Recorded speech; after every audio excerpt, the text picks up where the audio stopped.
আগামী 15 and 16 December বাংলাদেশের 40তম বিজয় দিবস উপলক্ষে আমরা সকল ট্যালেন্ট এবং সকল সুধীজনদের সংবর্ধনার আয়োজন করেছি ইনল্যান্ড এম্পায়ারে।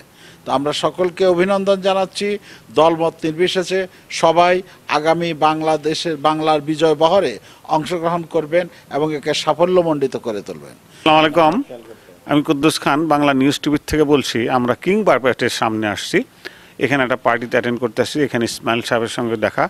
ইসমাইল সাহেবের অ্যানাউন্সমেন্ট দিবেন সম্ভবত ডিসেম্বরের 15 এবং 16 তারিখে।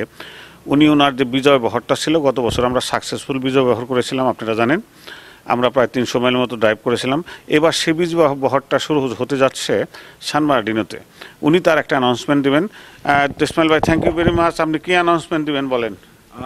ইতিমধ্যে আপনি জানেন যে গত বছর 15 এবং 16 ডিসেম্বর আমরা একটা প্রোগ্রামের উদ্যোগ নিয়েছিলাম এবং সেটা সম্পূর্ণভাবে সাকসেস হয়েছে এবং লস অ্যাঞ্জেলেস সহ আমাদের যে সাউদার্ন ক্যালিফোর্নিয়ার সমস্ত সুধীজন এটাকে প্রশংসার করেছে এবং আমরা চাই আমাদের আগামী বিজয় বহর, যেটা আগামী 15 এবং 16 ডিসেম্বর অনুষ্ঠিত হবে, সেটার ব্যাপারে আমরা ইতিমধ্যেই কর্মসূচি হাতে নিয়েছি। আমরা এই বছর 16 জন বুদ্ধিজীবীকে আমরা সংবর্ধিত করব বিভিন্ন শাখায় এবং সাথে সাথে 16 জন ট্যালেন্টকেও আমরা অভিনন্দিত করব যারা নতুন প্রজন্মের রয়েছেন।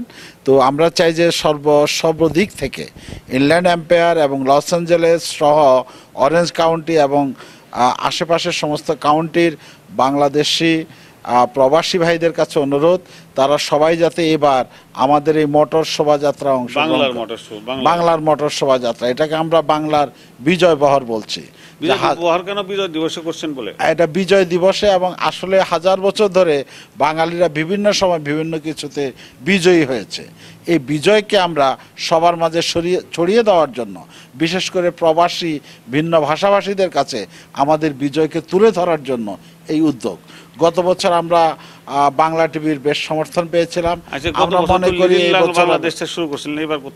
এবার আমরা সান বার্নার্ডিনো থেকে, ইনল্যান্ড এম্পায়ার থেকে এটাকে লিটল বাংলাদেশে যাব আমরা বিজয় বহন নিয়ে।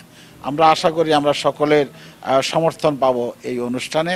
দলমত নির্বিশেষে আমরা সকলকে এই অনুষ্ঠানে অংশগ্রহণ করার জন্য এবং তাদের সুচিন্তিত মতামত জানানোর জন্য আমরা বাংলা নিউজ টিভির কাছে নিউজ পাঠানোর জন্য এই ব্যাপারে আমরা নিউজ টিভি এটাকে স্পন্সর করবে। প্রিয় দর্শক, নিউজ টিভি স্পন্সর করবে। গোটা অনুষ্ঠানটা আমরা একদিনে দেখাই দেবো। আমরা চ্যানেল 18-এর সাথে ইতিমধ্যেই কথাবার্তা বলেছি, এটা চুক্তি সাইন করেছি। আমাদের 30 মিনিট যে আছে, সেই 30 মিনিট যদি তারও বেশি লাগে, তো যদি 1 ঘন্টা লাগে, 1 ঘন্টা ধরে আমরা বিজয় বহর দেখাতে থাকবো। তো আপনারা আসেন সকলেই, সমস্ত কলাকৌশলী শিল্পীরা যোগাযোগ করেন ইসমাইল হোসেনের সঙ্গে, অথবা বাংলা টিভির সাথেও বাংলা নিউজ টিভির সাথে যোগাযোগ করতে পারেন। এখানে আমরা সম্পূর্ণ অনুষ্ঠানটা বাংলা নিউজ টিভিতে দেখাবো একদিনে, কোনো কাটছাট করবো না। এতে যদি 30 মিনিটের বেশি সময় লাগে, সেটা আমরা প্রয়োজনে চ্যানেল 18-এর সঙ্গে অলরেডি কথাবার্তা আছে, তাদের কাছ থেকে কিছু সময় কিনে আমরা এটা প্রচার করব। তা আমি কুদ্দুস খান বলছি, MD managing director Bangla TV, Bangla news TV. আমরা আমাদের আশ্বস্ত করছি যারা আসবেন সকলকে টিভিতে আমরা দেখাতে পারবো বিজয় বহর উপলক্ষে, নাকি?